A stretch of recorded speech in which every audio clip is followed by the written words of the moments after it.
Robert Halfon, before we start talking about politics, I must explain where we are today, an armistice commemoration in Harlow. Harlow always does it very well, doesn't it?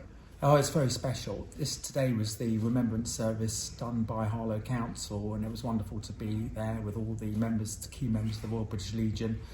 The service on Sunday, which I've been going to, I think, every year since 1999, is incredible. I think it matches what goes on in Whitehall in London. It's so special, and I thank all the Royal British Legion, all the armed forces, the cadets, the scouts, and everybody else who does the march and makes it such a very special day. But it's so important because we must never forget the sacrifices that so many made to make sure we have the freedoms that we have today.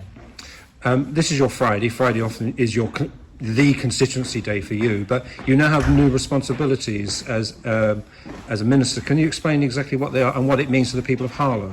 Well, I would say first of all, every day is a Harlow day. It's not just a Friday.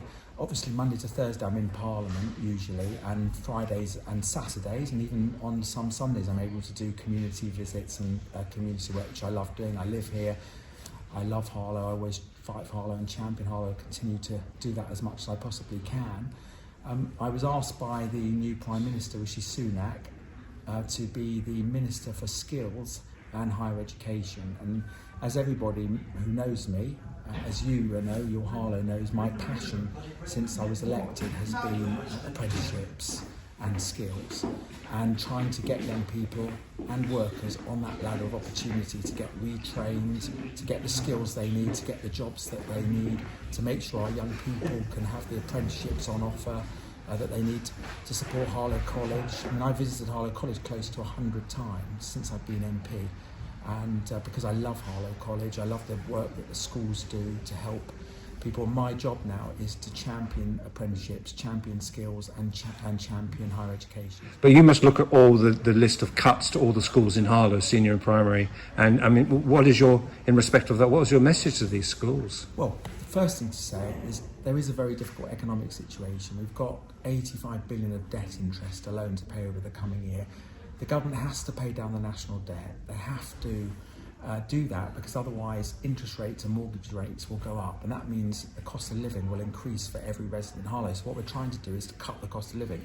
But even with that difficult problem with the debt, and that's because of the 400 billion that was spent on COVID and the furlough scheme, the government are increasing school spending by over 5%.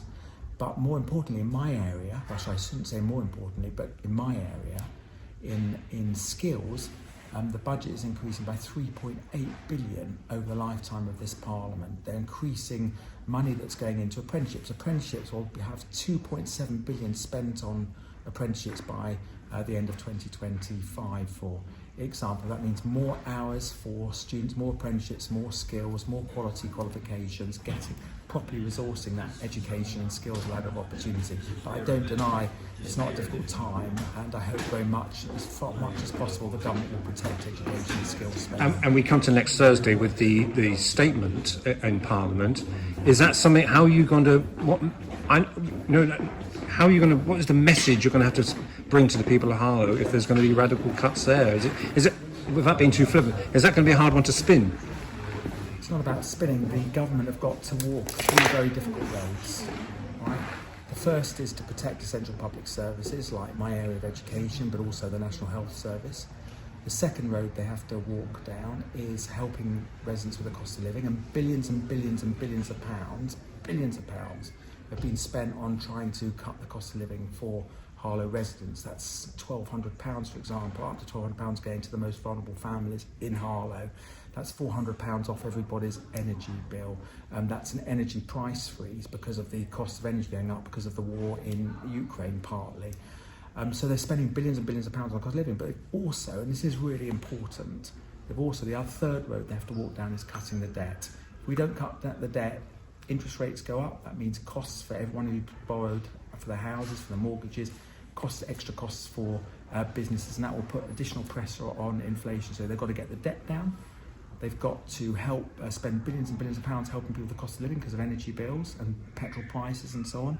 And they've also got to protect essential public services. And the important thing is that what the new Prime Minister has said is that he will be a compassionate Conservative and that money will be spent helping the most vulnerable. And he's also said on numerous occasions that he wants to invest in skills. I will do a good news one in a minute, but before I do that, I sometimes feel I'm doing more news items sometimes east of the A414, new housing, new developments, new schooling.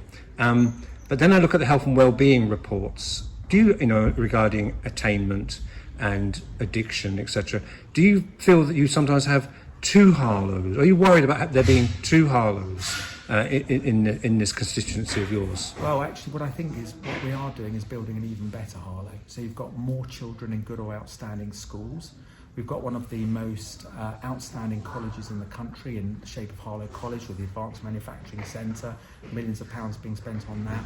We've got lots of investment. We've got new council housing being built thanks to the Conservative councillors at Harlow Council. The regeneration of Harlow, the town centre, has already begun with buildings being knocked down only in the past couple of weeks. It's going to take a bit of time, but that regeneration is happening and new developments agreed that your Harlow have rightly reported on.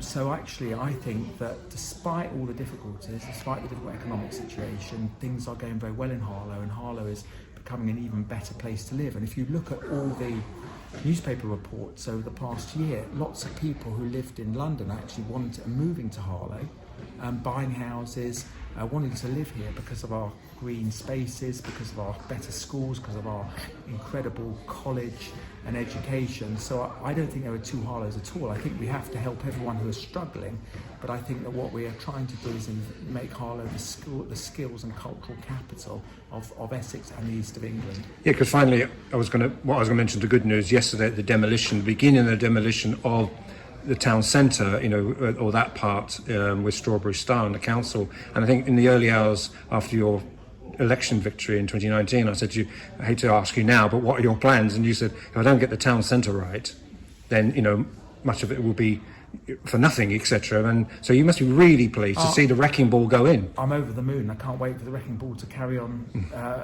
demolishing the places that we need to replace, because my whole campaign was about building an even better Harlow. And it's happening. New council houses for residents, that will make a big difference. The regeneration of the town centre is beginning. These things take a long, long time. We've had lots of money, levelling up money coming through from the government, £20+ million to push this along. There's going to be a lot more to come, but it does take time, and everybody wants action now, but they've started. The Harlow Conservative Council, the new Conservative Council, promised that they would do this when they got in, and residents can see they promised they'd cut council tax cut at this difficult time. They promised that they would regenerate the town centre, and that's exactly what they're doing. And I'm really pleased because I think if we can make our town centre a really wonderful place to be, it will attract even more people to Harlow, even more investment, but above all, it will be a wonderful place for our residents to go to work and to go shopping.